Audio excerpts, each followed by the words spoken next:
दस्य ज्ञानाञ्जनशलाकया चक्षुरुन्मिलितं येन तस्मै श्रीगुरवे नमः। नमो विष्णुपादाय कृष्णपृष्ठाय भूतले श्रीमते भक्तिवेदांत स्वामिने नामिने। नमस्ते सरस्वती देवे गौरवाणी प्रचारिणे निर्विशेष शून्यवादी पाश्चात्य देशतारिणे। वंशाकल्पतरुभश्च कृपा सिन्धुभैव च पतितानां पावनेभ्यो वैष्णवेभ्यो नमो नमः। आनन्दलीलामय विग्रहाय हेमावदिव्यछविसुन्दराय तस्मै महाप्रेमरसप्रदाय चैतन्यचन्द्राय नमो नमस्ते। आजानुलम्बितभुजौ कनकावदातौ सङ्कीर्तनैकपितरौ कमलायताक्षौ विश्वम्भरौ द्विजवरौ जुगधर्मपालौ वन्दे जगत्प्रियकरौ करुणावतारौ। शिराददत्त निजगुप्तवीतं स्वप्रेमनामामृतमत्तुतारम् अपामरजपिततारं गौरकृष्णजनभ्यः तमहं प्रपद्ये। जय श्री कृष्ण चैतन्य प्रभु नित्यानंद श्री अद्वैत गदाधर शिवासादि श्री गौर भक्त वृंद। हरे कृष्णा कृष्ण कृष्ण हरे हरे, हरे राम राम राम हरे हरे। मुकं करोति वाचालं पंगुलं भयते कृपातमहं वन्दे परमानंद माधवम श्रीगुरुदिनतरिणम श्री चैतन्येश्वरम।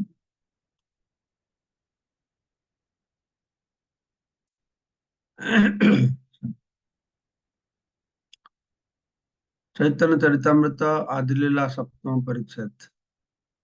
মহাপ্রভু বুঝাচ্ছেন কাশীর সন্ন্যাসীদেরকে এই শঙ্করের ভাষ্য সম্পর্কে। ব্যাসের সূত্রতে কহে পরিণামবাদ, ব্যাস ভ্রান্ত বলি তার উঠাইল বিবাদ। তো পরিণামবাদ সম্পর্কে আমরা কালকে শ্রবণ করেছি। এই পরিণামবাদ মানে সেটা বলা হচ্ছে কি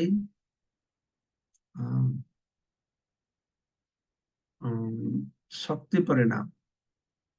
তো ভক্তিবিনোদ ঠাকুর বিশ্লেষণ করেছেন, শ্রীল ব্যাসদেব তার বেদান্ত সূত্রে স্পষ্ট ভাবে উল্লেখ করেছেন যে সমস্ত জড় সৃষ্টি হচ্ছে ভগবানের শক্তির পরিণাম।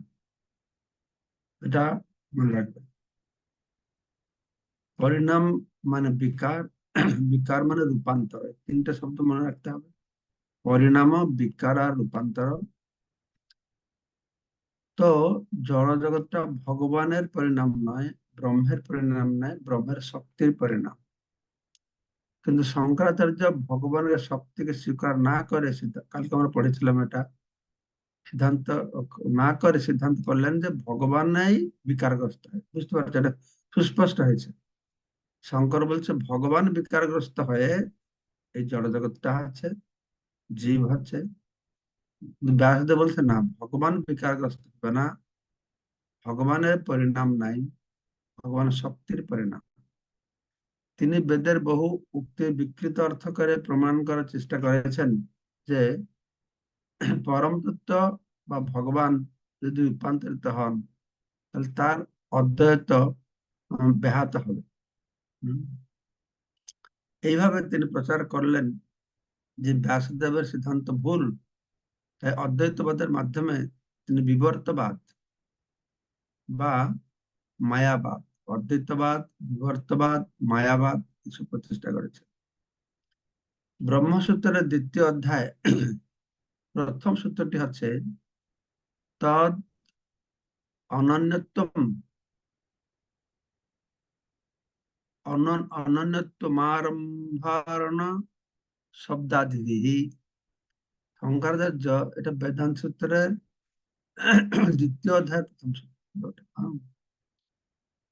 শঙ্করাচার্য শারীরিক ভাষ্যে এই সূত্রের ব্যাখ্যায় ছান্দোগ্য উপনিষদ থেকে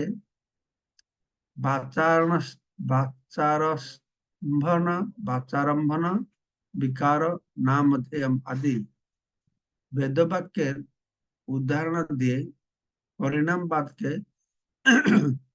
দোষযুক্ত বিকারবাদ বলে বিতর্ক করেছে। এখানে বোঝা গেল যে উপনিষদটাও বেদের অংশ, কারণ এখানে বলা আছে ছন্দগ উপনিষদ আদি বেদ বাক্য। তার উদাহরণ দিয়ে তিনি পরিণামবাদকে দোষযুক্ত বিকারবাদ বলে আহ, বিতর্ক করেছে। ভগবানের শক্তির এই বিবর্তন বা সরি ভগবানের শক্তির এই পরিবর্তন বা পরিণামকে তিনি ভ্রান্তভাবে অস্বীকার করার চেষ্টা করেছেন, যা পরে বিশ্লেষণ করা হবে। তো ব্যাসদেব যে শক্তি পরিণামবাদ, ভগবানের শক্তি পরিণামবাদ বা পরিবর্তন, তো সেটাকে শ্রীপাদ শঙ্করাচার্য তিনি অস্বীকার করার চেষ্টা করেছেন। যেহেতু তার মতে ভগবান নির্বিশেষ, তাই তিনি বিশ্বাস করেন না যে সমস্ত জড় সৃষ্টি হচ্ছে ভগবানের শক্তির পরিণাম। কেননা পরম তত্ত্বের শক্তি যদি স্বীকার করা হয়, তাহলে অবশ্যই পরম তত্ত্বকে সবিশেষ রূপে বা একজন ব্যক্তিরূপে স্বীকার করতে হবে। সুন্দরভাবে সুস্পষ্ট প্রপাত বললেন যে শঙ্করাচার্য ভগবানের শক্তিকে মানেন না, কারণ শক্তিকে মানলেই তার সবিশেষত্বকে, হ্যাঁ, রূপকে মানতে হবে, ব্যক্তিত্বকে মানতে হবে। কোন ব্যক্তি তার শক্তির রূপান্তর দ্বারা অনেক কিছু তৈরি করতে পারে, ঠিক আছে, তার শক্তি খাটিয়ে অনেক জিনিস করতে পারে। যেমন একজন ব্যবসায়ী অনেক বড় বড় কলকারখানা ব্যবসা প্রতিষ্ঠানের মাধ্যমে তার শক্তির রূপান্তর করতে পারে, তার শক্তিকে বিভিন্নভাবে প্রকাশিত করতে পারে। তবুও তিনি সেই মানুষটি থেকে যান। হম, তার কোনো পরিবর্তন হয় না, তার কোনো পরিণাম হয় না। তো শক্তিটা বিভিন্ন, ঠিক ভগবান হাতে তাই বলা আছে রাষ্ট্র শক্তি বিবিধ বিবিধ শ্রীয়তে। পরম ব্রহ্মের শক্তি বিভিন্ন রূপে প্রকাশিত হচ্ছে। তো মায়াবাদীরা এই সরল তত্ত্বটি বুঝতে পারে না যে শক্তিমানের শক্তির পরিণামে বিভিন্ন জিনিস প্রকাশিত হবে। শক্তিমান ঠিক যেমন তেমন থেকে যাবে।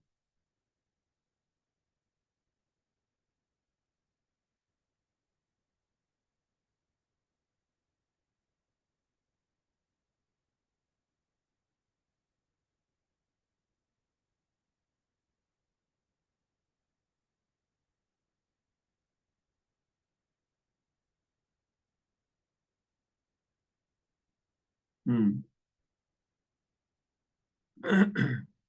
তো এই পূর্ব প্যারাগ্রাফে লেখা ছিল তিনি বেদের বহু উক্তির বিকৃত অর্থ করে প্রমাণ করার চেষ্টা করেছেন যে পরম তত্ত্ব বা ভগবান যদি রূপান্তরিত হন, তাহলে তার অদ্বৈত ব্যাহত হবে। তো তিনি প্রচার করলেন যে ব্যাসদেব সিদ্ধান্ত ভুল। তো এটা উনি ভাবছেন যে যে পরম তত্ত্ব রূপান্তরিত হয়, সেটা ভুল। ঠিক আছে, আমি এটা আর একটু পড়ি। তো তাই তিনি দাবি করছেন যে সবকিছুই এক। উম, সে পরম তত্ত্ব শক্তির যে রূপান্তরিত হয়েছে, না না, হুম, ঠিক আছে, ভগবানের শক্তির এই পরিবর্তন বা পরিণামকে তিনি ভ্রান্তভাবে অস্বীকার করার চেষ্টা করছেন, যা পরে বিশ্লেষণ করা হবে। যেহেতু তার মতে ভগবান নির্বিশেষ, তাই তিনি বিশ্বাস করেন না যে সমস্ত জড় সৃষ্টি হচ্ছে ভগবানের শক্তির পরিণাম। কেননা পরম তত্ত্বের শক্তি যদি স্বীকার করা হয়, পরম শক্তি যদি স্বীকার করা হয়, তাহলে অবশ্যই পরম তত্ত্বকে সবিশেষ রূপে বা একজন ব্যক্তিরূপে স্বীকার করতে হবে। কোন ব্যক্তি তার শক্তির রূপান্তর দ্বারা অন্য কিছু তৈরি করতে পারেন, এটা ব্যবসার দৃষ্টান্ত প্রভুপাদ দিয়েছে। কিন্তু মায়াবাদীরা এই জিনিসটাকে বুঝতে চেষ্টা করে। তাদের ক্ষুদ্র মস্তিষ্ক ও অল্প জ্ঞানের প্রভাবে তারা বুঝতে পারে না যে একজন মানুষের শক্তি রূপান্তরিত হলেও সেই মানুষটির কোনো রূপান্তর হয় না। সেই মানুষটি অপরিবর্তিতই থেকে যায়। পরম তত্ত্বের শক্তি যে রূপান্তর হতে পারে সেই কথা বিশ্বাস না করে শঙ্করাচার্য তার মায়াবাদ সৃষ্টি করেছে। সেই মায়াবাদের দর্শন অনুসারে যদিও পরম তত্ত্বের কখনো রূপান্তর হয় না, তবুও আমাদের মনে হয় যে তার রূপান্তর হয়েছে, এবং সেটি হচ্ছে মায়া। তো তিনি বলছেন যে ব্যাসদেব যে বলছেন যে তার শক্তির রূপান্তর হয়, পরিণাম হয়, বিভিন্ন জগৎ সৃষ্টি হয়েছে। তো শঙ্করাচার্য বলছেন কি, যে পরম ব্রহ্ম তার রূপান্তর হয় না, তার পরিণাম নেই। কিন্তু এই জগৎটা যে সৃষ্টি হয়েছে, জীব যে হয়েছে, জগৎ হয়েছে, এটা মায়া মানে কি, যা নয়। অর্থাৎ এটা পরম ব্রহ্ম থেকে, পরম ব্রহ্মই এই রূপ ধারণ করছে মনে হয়, এটা মায়া বলা হচ্ছে, প্রতীয়মান হয়। তো তিনি বলছেন যে পরম তত্ত্বের কখন রূপান্তর হয় না, তবুও আমাদের মনে হয় যে তার রূপান্তর হয়েছে। অর্থাৎ ওনার মতে কি, শক্তির রূপান্তর এটা নয়, এটা পরম ব্রহ্মের রূপান্তরণ।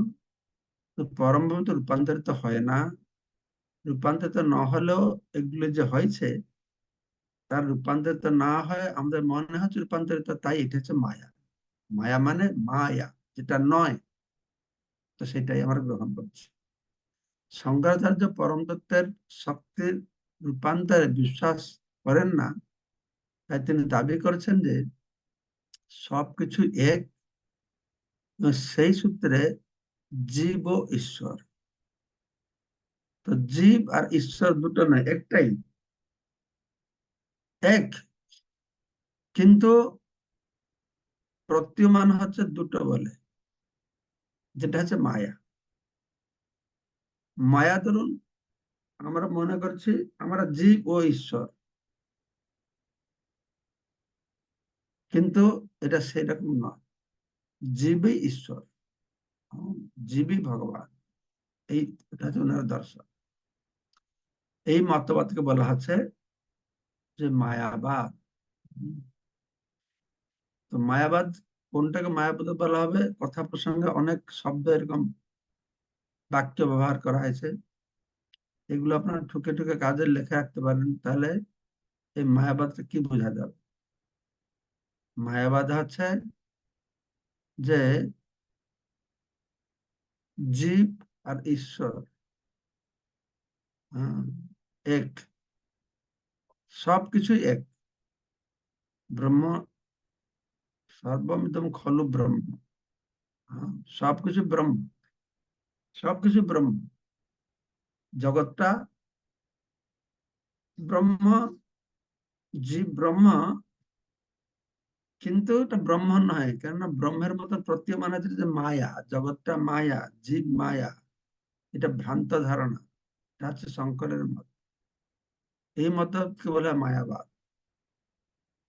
ছিল ব্যাসদেব বিশ্লেষণ করেছেন যে পরম তত্ত্ব হচ্ছেন একজন পুরুষ, যার বিভিন্ন শক্তি রয়েছে। এগুলি শঙ্করাচার্যের মতবাদ বলার পরে প্রভুপাদ ছিল ব্যাসদেবের কথা বর্ণনা করছে, যিনি স্বয়ং বেদান্ত সূত্র রচনা করেছেন এবং বেদান্তের ভাষ্য রূপে ভাগবত দিয়েছেন। ভাগবত বেদান্তের ভাষ্য। তো ব্যাসদেব কি বলছেন, যে না, পরম পুরুষ ভগবান একজন পুরুষ, তারও প্রকৃতি বা বিভিন্ন শক্তি রয়েছে। পুরুষ মানে প্রকৃতি, প্রকৃতি তো পুরুষ ছাড়া থাকতে পারে না। এই প্রকৃতি বা শক্তি, এইটাকে একদম মানে শঙ্করাচার্য ডিকশনারি থেকে বাইর করে দিয়েছে। ভগবান বা পরম ব্রহ্ম কোনো শক্তি নেই, পরম ব্রহ্মই পরম ব্রহ্ম, বাস। কেবলমাত্র তার ইচ্ছার প্রভাবে তিনি সৃষ্টি করতে পারেন।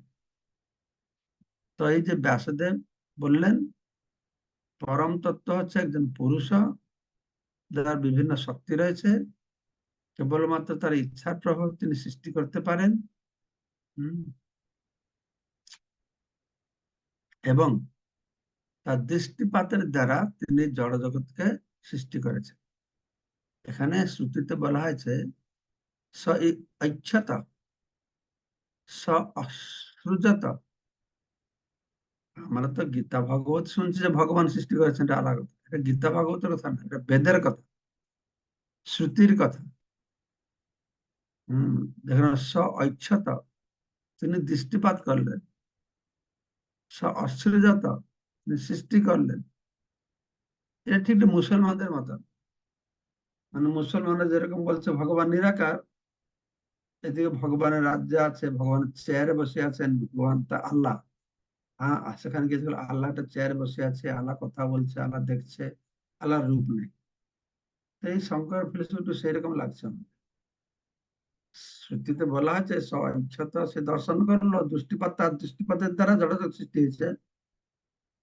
অইচ্ছাত সহস্রজাত, তাহলে সে নিরাকার হবে কি করে, নির্বিশেষ হবে কি করে, নিঃশক্তিক হবে কি করে, তাই না? সৃষ্টির পরেও তিনি একই পুরুষ থেকে যান।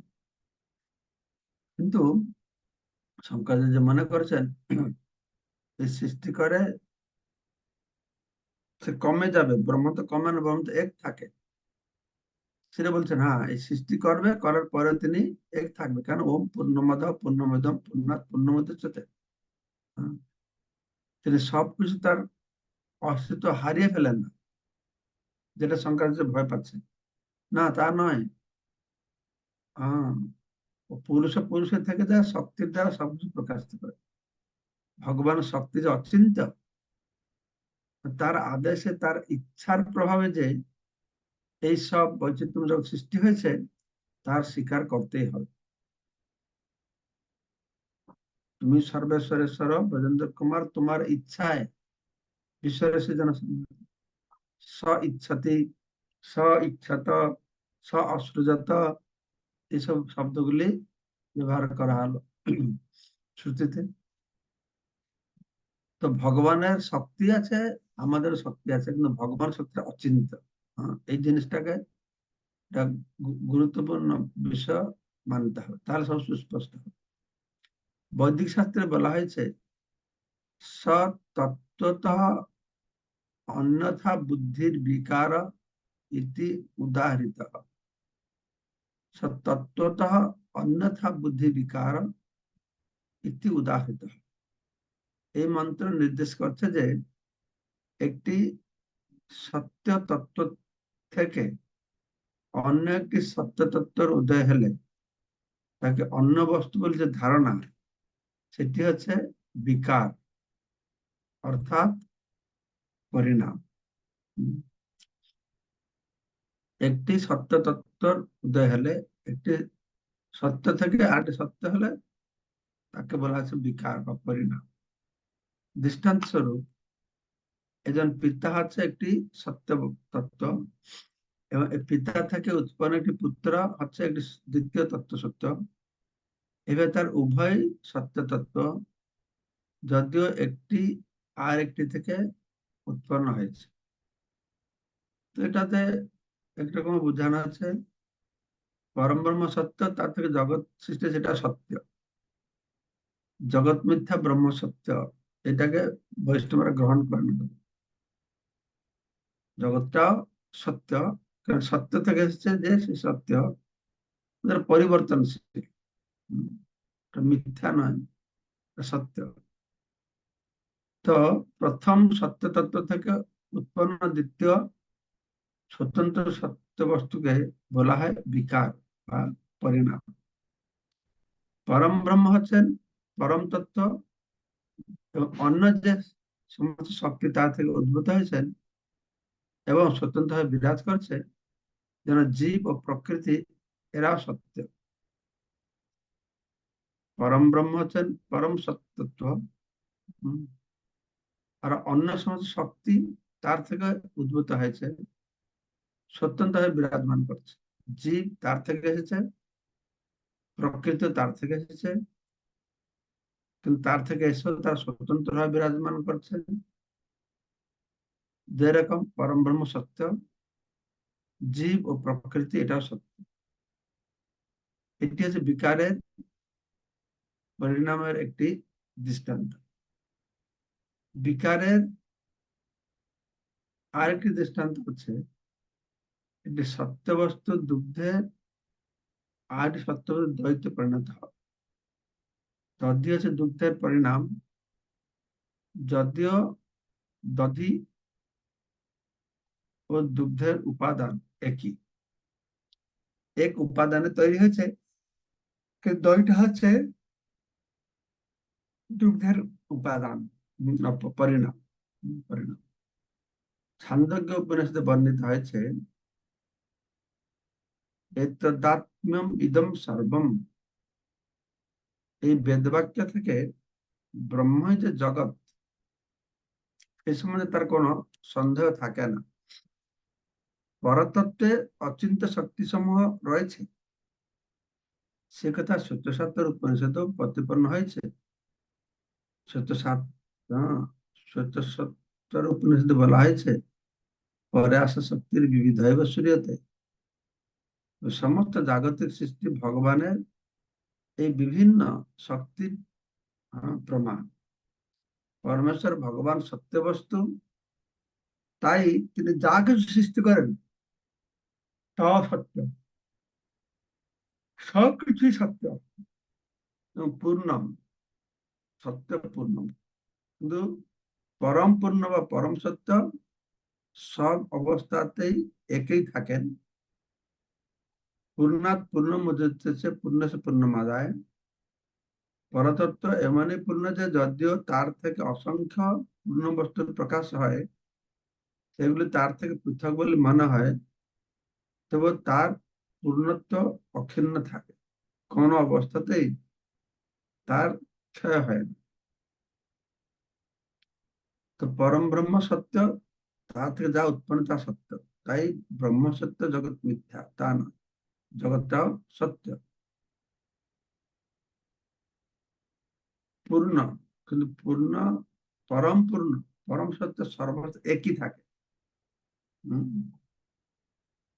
সবকিছু অনেক সৃষ্টি করার পর সেটা এক থাকে, অর্থাৎ পরম সত্যের কোনো পরিবর্তন হয় না। হম। তার থেকে যে বিভিন্ন সৃষ্টি হচ্ছে, যে শক্তির প্রকাশ, তার পরিবর্তন হয়, কিন্তু পরম ব্রহ্মের কোনো পরিবর্তন হয় না।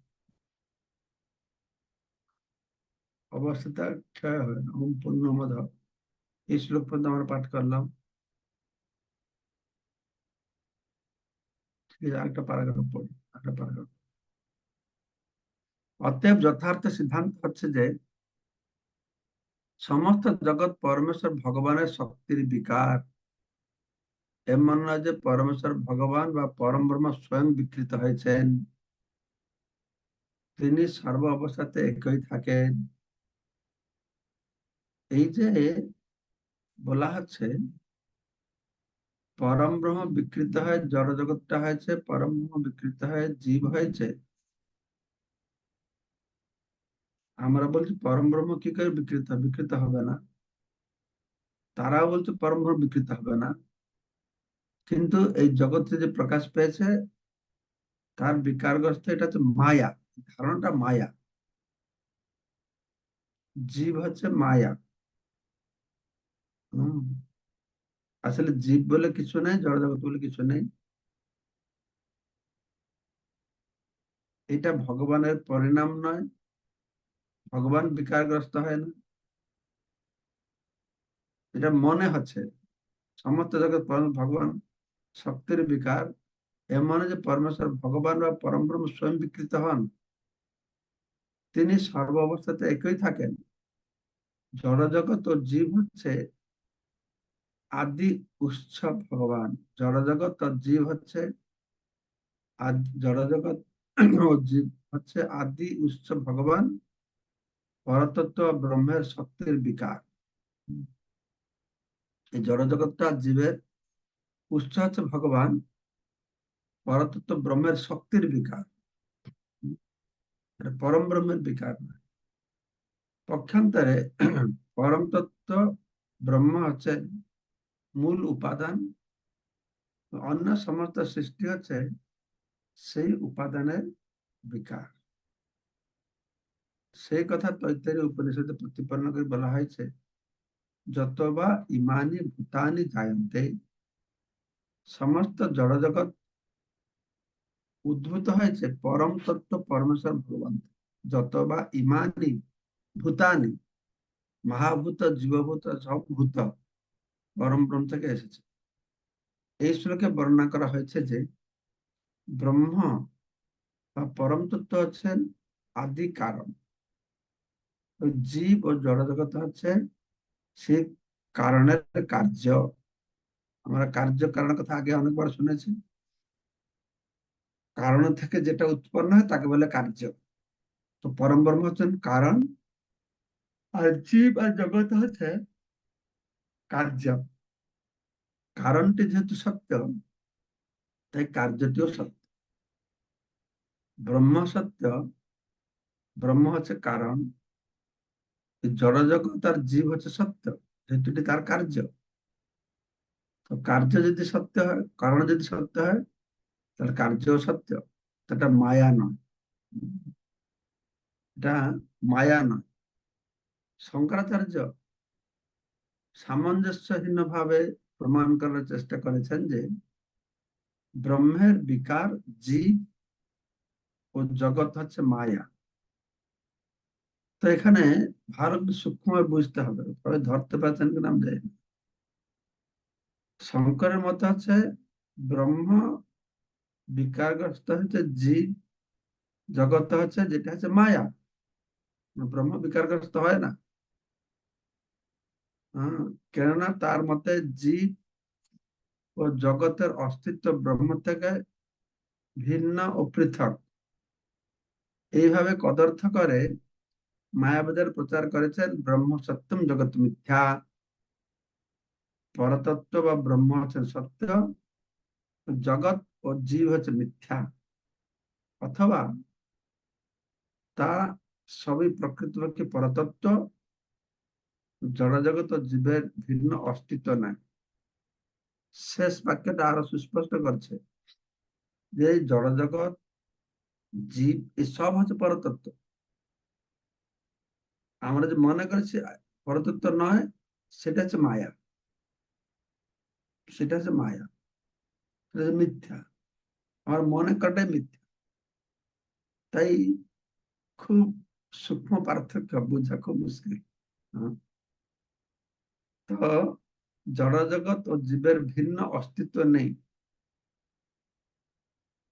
পরম ব্রহ্মকে জীব বলে মনে করছে, পরম ব্রহ্মকে জগৎ বলে মনে করছে, সেটা আলাদা করে আমরা দেখছি। তো এইভাবে এটা হচ্ছে মায়াবাদীদের প্রচার। তা আপনারা, আমরা কালকে আরো পড়বো। এই পর্যন্ত পাঠ হলো, মনে রাখবে পাঠ হলো। আরো আপনারা এই তাৎপর্যটা আরো একবার পড়বেন, ঠিক আছে? এক দুবার পাঠ করবেন, বস্তুটা আরো সুস্পষ্ট হয়ে যাবে। কার কোনো প্রশ্ন আছে? কি হলো আমার এটা?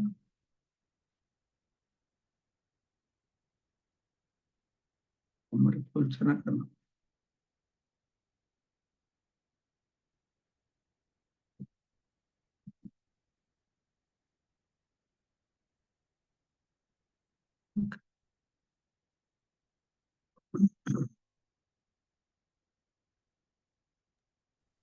হরে কৃষ্ণ মহারাজ, ধন্যবাদ। কমল শ্যাম প্রভু। হরে কৃষ্ণ মহারাজ, ধন্যবাদ। খুব সুন্দর। আমরা আজকে এই মায়াবাদ আর সবিশেষ বাতের উপরে, না আমার একটা ভিতরে ইয়ে লাগছে যে ভগবান তো গীতায় বলছেন যে সর্বশেষহম হৃদি সন্নবীর মত্ত স্মৃতি, কেন ভগবানই স্মৃতি দেন, জ্ঞান দেন, বিলোক দেন। কিন্তু এই যে মায়াবাদ দর্শনটা, এই শঙ্করাচার্যের ভিতরে, এটাও তো ভগবানের শক্তি। তো এটাকে আবার বৈষ্ণব তত্ত্বে আমরা মেনে নিতে পারছি না। তো ভগবানের ইচ্ছাতে তাহলে এই মতবাদ গুলো কি তাহলে প্রচারিত হচ্ছে, বা ভগবান তাহলে এইগুলো মতবাদ প্রচার করে উনার উনার বেনিফিটটা কি? হ্যাঁ, ভগবান নিজেই, ভগবানের ইচ্ছা এটা প্রচার হচ্ছে। এটা প্রথম পুরাণে বর্ণনা করা হয়েছে যে ভগবান শিবকে নির্দেশ দিয়েছেন, তুমি গিয়ে মায়াবাদ অসুস্থতা প্রচার করো। কারণ এইটাই হচ্ছে ভগবানের, জীবকে যে ভগবত ধামে যাবে, তো এটা কঠোর একটা পরীক্ষা হুম। দিয়ে জীবকে গতি করতে হবে। জীবের সাধারণ স্বভাবটাই আমি হচ্ছে ভগবান, তাকে দর্শনের মাধ্যমে বুঝিয়ে দেওয়া হচ্ছে হ্যাঁ তুমি ভগবান। কিন্তু এইটাকে অতিক্রম করে যখন জীব বুঝতে পারবে আমি ভগবানের,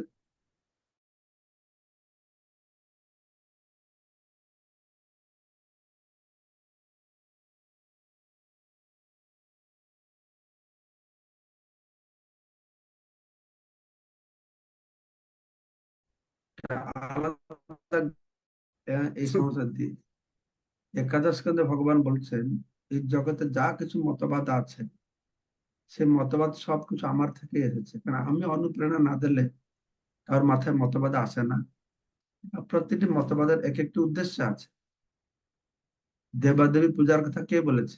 ভগবানই বলেছেন বেদে। কেন বলছেন? না, যারা দেবাদেবী পূজা করে, যারা যারা থাকতে চায়, তারা সেটি গ্রহণ করবে। নিরাকার পদে ভগবান এনাকে দিয়ে বলালেন, বুঝালেন, তুমি নিরাকার স্বরূপকে মানতে চাও বা তুমি এই ফিলোসফি গ্রহণ করো। যার মনোভাব যেই রকম, তাকে সেই রকম দিয়ে ভগবান এক একটা গ্রুপ তৈরি করে রেখেছেন। তো এইরকম ব্রহ্মাণ্ডে ঘুরতে ঘুরতে ঘুরতে ঘুরতে আমরা, জীব বা মানুষ, বিভিন্ন সময় বিভিন্ন মতবাদের সংস্পর্শে আসে। কিন্তু ব্রহ্মাণ্ড ভ্রমিতে কোনো ভাগ্যবান জীব ঘুরতে ঘুরতে ঘুরতে যখন কোনো ভাগ্যবান গুরু কৃষ্ণ প্রসাদ পায়, ভক্তিলতা বীজ, এই যে কোনো সাধুর সংস্পর্শে আসবে, যাতে সে ভক্তিভাবটা লাভ করতে পারবে। ভক্তি হচ্ছে অত্যন্ত দুর্লভ। ভক্তি একমাত্র আসবে ভক্তি ভগবত ভক্ত সঙ্গে পরিযায়তে। তাই ওই খিচুড়ি ভিতরে কি করে ভগবানকে খুঁজে পাবে? সেই জন্য ভগবান এরকম ব্যবস্থা করেছেন। ভগবান তার ধামে আমাদের মতন বদ্ধ জীবকে উদ্ধার করে নিয়ে যাওয়ার জন্য যেরকম বিভিন্ন প্রকার উপায় করেছেন, ঠিক সেই রকম জীব যেন এখান থেকে না বেরোতে পারে তারও ব্যবস্থা করেছেন। না বেরোতে পারে তার ব্যবস্থা করেছেন মানে, বেরোতে হলে তোমাকে এই সব থেকে মুক্ত হতে হবে, তাহলে তুমি এখান থেকে বেরোতে পারবে। এই সব থেকে মুক্ত হওয়াটা সুযোগ সুবিধা হবে যদি আমরা সাধুগুরু বৈষ্ণবদের আশ্রয়ে আসে, তাহলে হবে না। যেহেতু এটা মায়াবাদ বিরাট কঠিন কাজ, এটা সহজ কাজ নয়, তাই ভগবান কৃষ্ণ শিবের মতন একজন মহান ব্যক্তিকে পাঠিয়েছেন দায়িত্ব দিয়ে, তুমি গিয়ে সারা জগৎকে মোহিত করে এই মায়াবাদম অসৎ শাস্ত্রম প্রচ্ছন্নম বৌদ্ধম উচ্চতে, বুদ্ধদেব প্রচ্ছন্ন ভাবে বুদ্ধ ফিলোসফি প্রচার করবে। কিন্তু বেদকে তুমি প্রতিষ্ঠা করো। কেন বেদকে বুদ্ধদেব মানলো না? বেদ না মানিয়া বুদ্ধ বুদ্ধ হইল নাস্তিক। তাই লোকেরা অন্তত পক্ষে আস্তিক হোক, পরম ব্রহ্মকে মানুক, প্রচ্ছন্ন বৌদ্ধ মুচ্যতে, নির্বিশেষ নিরাকার বলে প্রচার করো। তো সেটা একটা। আরেকটা কারণ হচ্ছে ভগবান চাইছেন যে মানুষ শুদ্ধ ভক্তি করুক। কিন্তু কালের প্রভাবে এক সময় বেদের নাম করে প্রচুর পশু বলি চললো। বর্তমান যেরকম আমাদের ভারতে বা বেঙ্গলে আমাদের কালী পূজা, দুর্গা পূজার নাম করেই প্রচুর পশু বলি করা হচ্ছে, তখনকার সময় এক সময় সেরকম ছিল। তাই ভগবানই আসলেন বুদ্ধদেবের রূপে। বেদকে, বেদের কথা শুনে তোমরা সব পশু বলি দিয়েছো, ঠিক আছে, বেদ তো কিছু মানবে না। এখন যে প্রশ্ন করছে তাহলে তাহলে শঙ্করাচার্য কেন ভগবান পাঠালেন এরকম মায়াবাদ প্রচার করতে? আরে ভগবান তো নিজে এসে প্রচার করছেন যে বেদকে মানে না। বেদে সবকিছু উনি বলেছেন, তিনি নিজেই বলেছেন না বেদ মানবে না। কেন মানবে না? কারণ সেই সময়ের অবস্থা এরকম হয়েছিল, বেদের অজুহাত নিয়ে প্রচুর পশু বলি হচ্ছে। তার বুদ্ধদেব এসে বেদকে বাদ দিয়ে দিল। তাহলে তাহলে মানুষ মানে মানুষের কি করে বেদ, বেদ না মানলে তো নাস্তিক হয়ে যাবে। বেদকে কি কি প্রতিষ্ঠা করা হবে? তখনকার সময় যদি যদি ভগবান আসে চৈতন্য রূপে এসে প্রেম ভক্তি প্রচার করতেন, এটা কাজে লাগতো না। তাই তিনি কি করেছেন, শঙ্করাচার্য রূপে এসে বেদটাকে প্রতিষ্ঠা করেছেন। হম, সে শূন্যবাদী বলতো, এই নিরাকারবাদী বললো, বেদ প্রতিষ্ঠা হয়ে গেল। রামানুজাচার্য আসেন, উনি সাকারবাদ, বৈকুণ্ঠ, বিষ্ণু এসব প্রচার করলেন। তার লোকেরা সাকারে হয়ে গেল, ভক্তির লাভটা বুঝলো। হ্যাঁ, নিরাকার থেকে মুক্ত সাকারটা গ্রহণ করলো। তার মাধবাচার্য আসলেন, মাধবাচার্য এসে আরেক ধাপ আগের কথা মানুষকে বুঝালেন, বিষ্ণুই সবকিছু নয়, উনার উপরে কৃষ্ণ আছে, বাস সেটু কাজ, কৃষ্ণ স্থাপনা করলো। তারপরে কৃষ্ণ স্বয়ং এসে এই কৃষ্ণের সঙ্গে রাধারানীকে তুললেন। তো এইভাবে ধাপে ধাপে ভগবানের বিশেষ উদ্দেশ্য আছে এসব পিছনে। ঠিক আছে প্রভু, আমি দেখতে পাচ্ছি না আজকে কি হয়ে গেছে, এই সেটিংটা কি হয়েছে আমি দেখতে পাচ্ছি না। ও, এবার দেখতে পাচ্ছি। কে বলছিল আগে সেই প্রভুটা কোথায় গেল দেখতে পাচ্ছি না। হরিবল, তুমি আছো না চলে গেছো?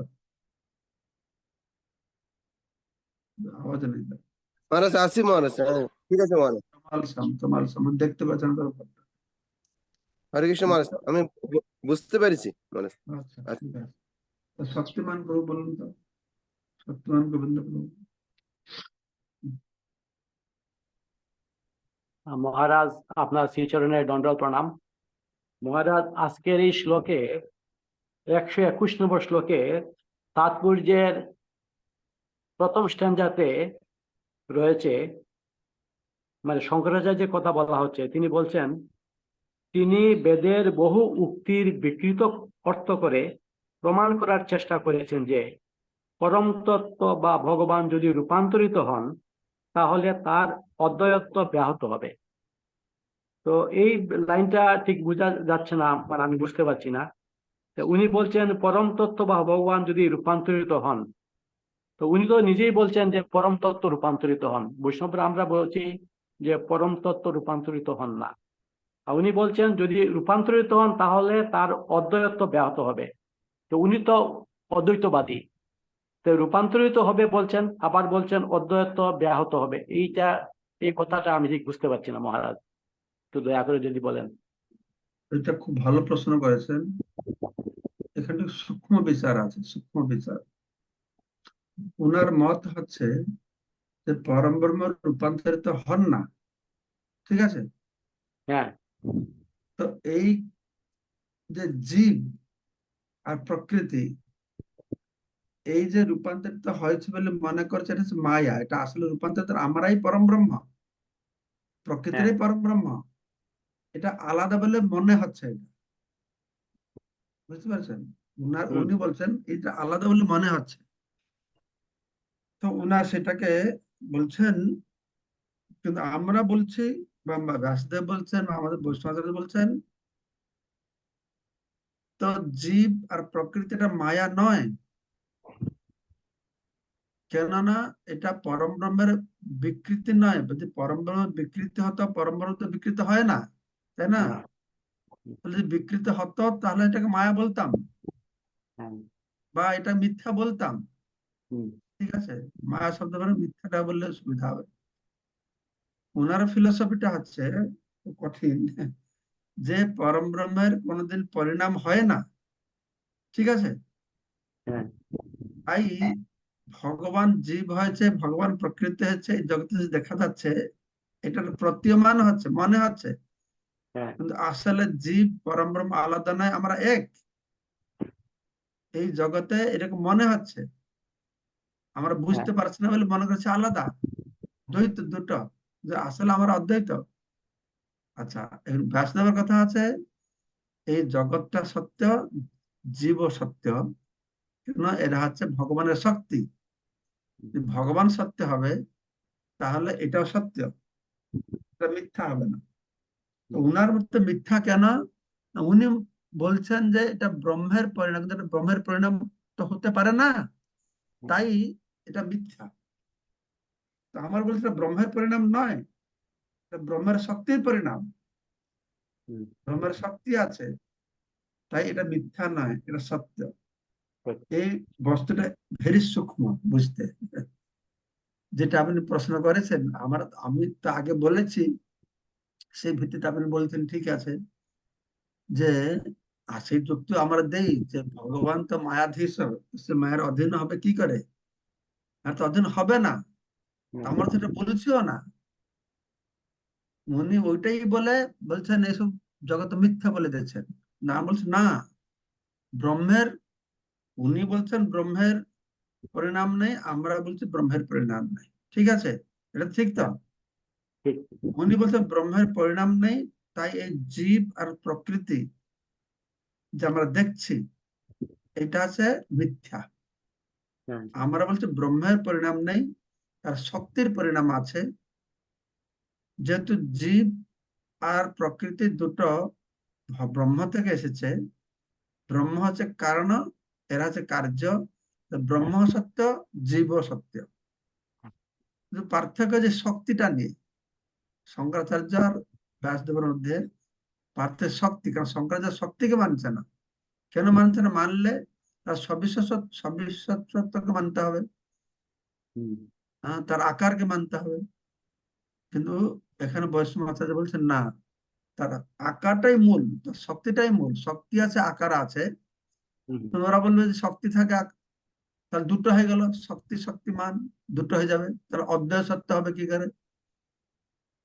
সত্যির এটা তো এরা এটা তো বলছে না। বৈষ্ণবদের ফিলোসফির সঙ্গে মিলে গেল মহারাজ। হ্যাঁ, না, ওরা বলছে যে দুটো নাই, একটাই। বেদও বলছে একটাই।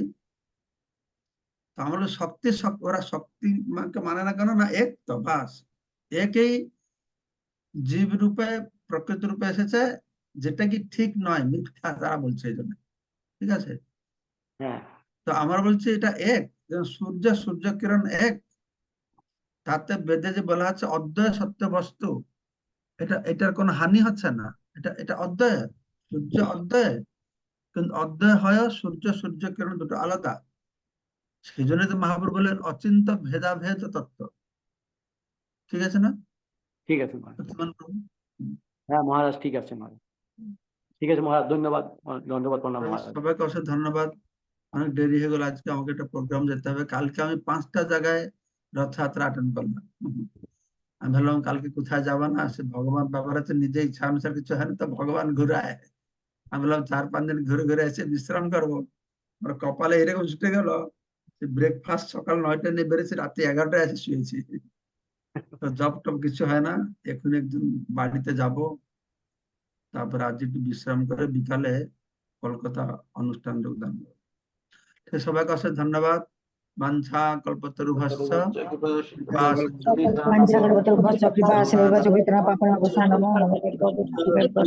श्रीमद् भक्ति विष्णु स्वामी महाराज की जय।